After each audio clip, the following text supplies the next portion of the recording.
प्रणाम करै छी सब गोटे के। हम छी कीर्ति और आइ अहाँ सबके समक्ष बहुत दिनक बाद एगो छठि गीत के प्रस्तुत करऽ जा रहल छी और आशा करब जे गीत अहाँ सबके नीक लागत। तो चलो शुरू करै छी। हम अपना स्वर में प्रस्तुत करै छी। छठी मैया आई ना दुआरिया सजाएब, पोखरी खनाएब ही।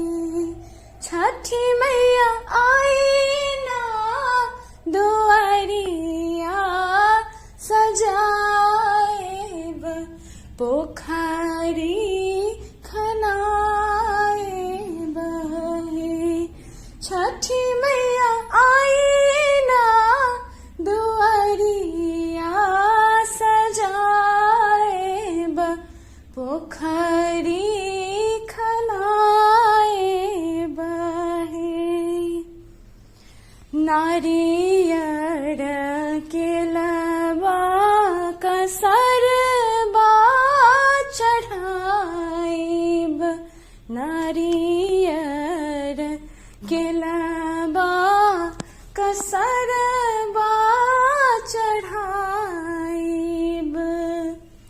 छठी मैया गैया के दूधबा ढराइब, अरग दियाइब ही। छठी मैया गैया के दूधबा ढराइब, अरग दियाइब ही। छठी मैया आई ना दुआरिया सजाएब, पोखरी खनाएब ही। दलबा दौरबा सुपटी चढ़ाइब, दलबा दौरबा सुपटी चढ़ाइब।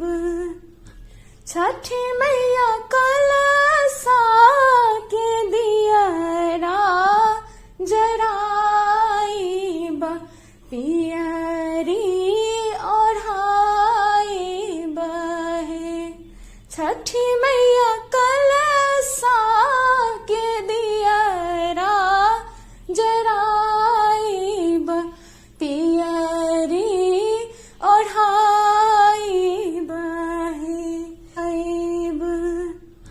छठी मैया कलशा के दियरा जराइब, पियरी ओढ़ाइब है। छठी मैया कलशा के दियरा जराइब, पियरी ओढ़ाइब है।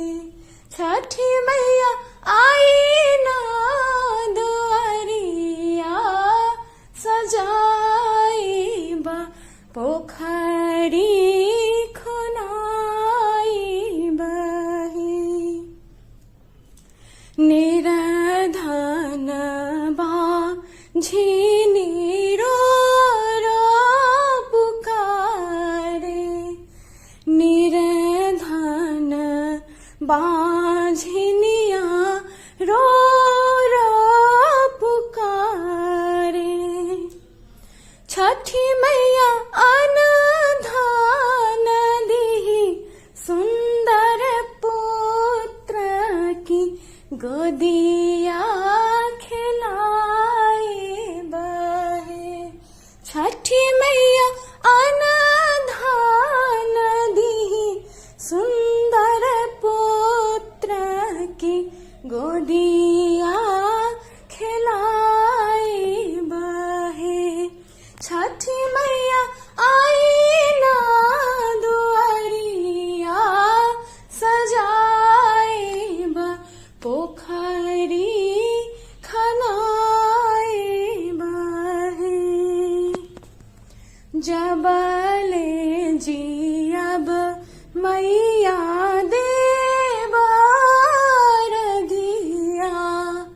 जबले जियब मैया देब रगिया।